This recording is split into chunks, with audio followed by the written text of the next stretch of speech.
I think my favorite thing about Am I Actually the Strongest is how there's been multiple moments where I feel like what Haruto does to very scummy, horrible, or just downright bad people is exactly how I would respond in a world like this. Because as much as probably most of us feel like we're not going to go out here and just take matters into our own hands and, clean up the streets, like, no, but if you were actually isekai'd into a world where there's a lot different laws and morals, where when bandits come knocking and put your family in danger, killing bandits is the thing that you do in this, because just kind of patting them on the back saying, I'll give you another chance, is probably going to get those people killed in a world like this. So Haruto setting people on fire or killing them or just being cold and ruthless, as cold as that might seem, I mean, that really is the correct solution. And when it came to the mother, the queen, putting that slave collar on her, because knowing and thinking about it logically, she is the glue that keeps the whole country together. If you were to just eliminate her, I mean, it's not going to fix anything. So you have to kind of like push her back. And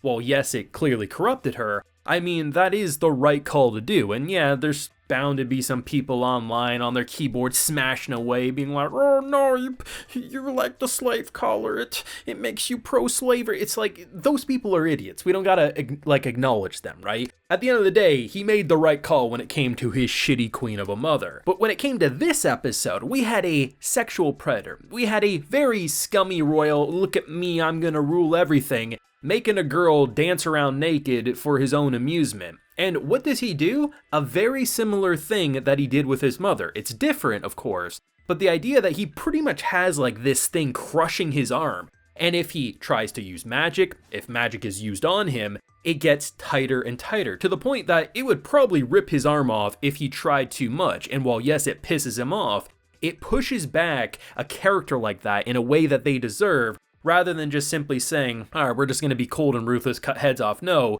he's giving the appropriate punishments where it is, and I wish more isekai would do that. But before we jump any further, gotta remind you, we do have a full live reaction to today's wonderful Am I Actually the Strongest episode available on my Patreon, so you can head on over there and consider supporting if you'd like to see that. But we actually got quite a bit to discuss. This was a very fun episode for the most part. It actually, got intense by the end. But there was a lot of funny moments, and I might even go as far to say this might be the biggest mistake that I've seen a character make in this anime season, because we knew Haruto was going to get roped into this school. His original plan was he was going to flunk out, he was going to show he's not worthy to be here, the recommendation made no sense, and he would get the hell out of Dodge. And we knew that couldn't work, because clearly then how would the story continue to evolve, right? But the way he got screwed makes so much sense. The biggest one that caught me by surprise was the magic crystal ball. So if we remember when he was a baby, when the king and the queen read his power level, it was so low from their point of view because his level went so high it couldn't properly capture what it actually was. So I think we all assumed, and he himself assumed, that it would look at like level 2 or something. But the thing is because when you're a baby being first born into this world, yes, he was ridiculously powerful, but that was him as a baby. So the fact that he's actually grown more accustomed with barrier magic, his power levels has actually grown and improved to the point that he now shatters the crystal ball. And maybe there would have been a way to get around it. It was a fluke, it was a bad crystal ball, maybe. Even if it's highly unlikely, but the fact that he aced the exam. So the question, he had the right idea. If you were to just get 0 on everything, people would know, right? Like, okay, you got this recommendation from a king or a queen. Yeah, that doesn't make sense. You're doing this on purpose. So his idea was, I know a lot about barrier magic. I'll answer that truthfully. He screwed up with the kind of hidden taboo magic and started talking about that, especially given that the book he was quoting just so happened to be written by this short lolly girl in front of him. But the idea that the first few pages that he's like, I don't know, I don't care, have no idea, those are like advanced questions, so the fact that he was brutally honest about it just made them respect him more, and the fact that he just crushed it so hard that he just ruined it,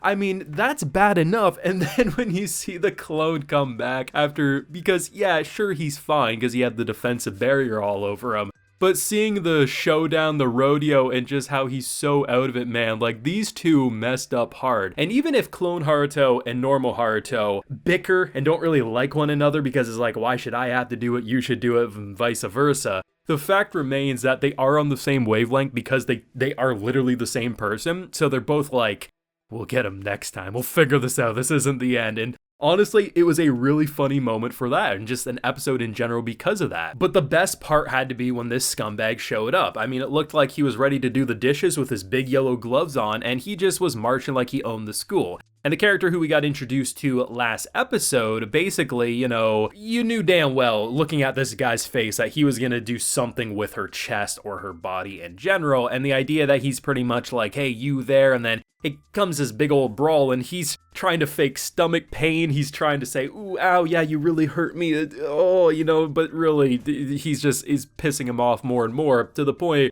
where he thinks he's getting a love letter. It's actually a declaration for a duel. And poor Haurto, all he can do is watch, being like, why is she going in the carriage with him? Why is she doing this? And then just the fact that she was willing to go to such extremes that she was willing to basically give up her body in order to protect someone who she felt guilty for roping into this entire situation. And I love how he comes in his Zero costume being like, girl, put some damn clothes on, I'll take care of this. In theory, what this could do is that all that anger towards her and Haurto is now placed on this mass menace from his point of view. Now, granted, I mean, I wouldn't be surprised if he came to school with no arm, because he's probably gonna be fidgeting and trying different things. But based on the healing that they tried to do to him in, after the whole shadowy area, I have a feeling he's probably going to be smart enough to back off, but that anger does say everything. The thing that makes Am I Actually the Strongest such a compelling show is that it perfectly knows what type of goofy, comfy, almost slice of life that it wants to be, especially with the family stuff and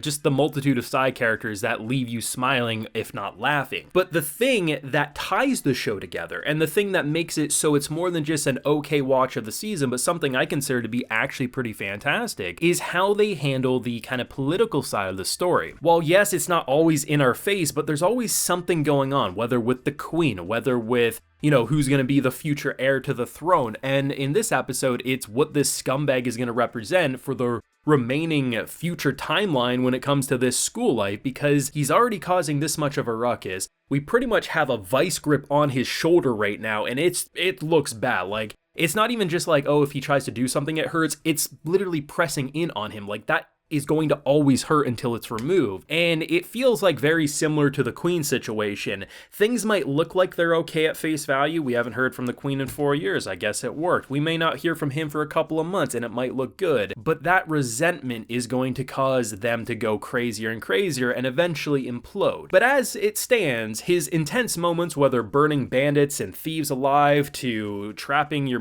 biological mom with a slave collar, to pretty much torturing a boy who is torturing you and this poor girl, these are the right motives, and I wish more isekai MCs could do moments like these without feeling like an edgelord. Because I feel like when characters do go these routes, they feel like they are always willing to go that route. But no, Haurto's the type of guy who's generally just wanting a simple, casual life, and he's a pretty wholesome guy a lot of the times, but he's not an idiot to how this world operates, and if he had the tools to punish people who deserve it, why not use them? Some people will say, but my morals, it's like, bitch, we isekai'd. Who cares about him anymore? This is a brand new world. Shoot me. Now, those are my feelings. Let me know, though, what you thought of episode 9 of Am I Actually Strongest down below. Drop a like if you enjoyed. Subscribe if you're new around here. Of course, ring that bell so you can get notified when I upload more videos to the channel. And like I mentioned, we do have a full live reaction available on my Patreon. And hey, while you're there, you'll also get a video shout out. So today we've Eric Barton, Eugene Lauren, Fanny DuPont Hot, Fate, Furno19Z, and Flippy Napkin. So I appreciate the support, everyone. Please take care and have a good one.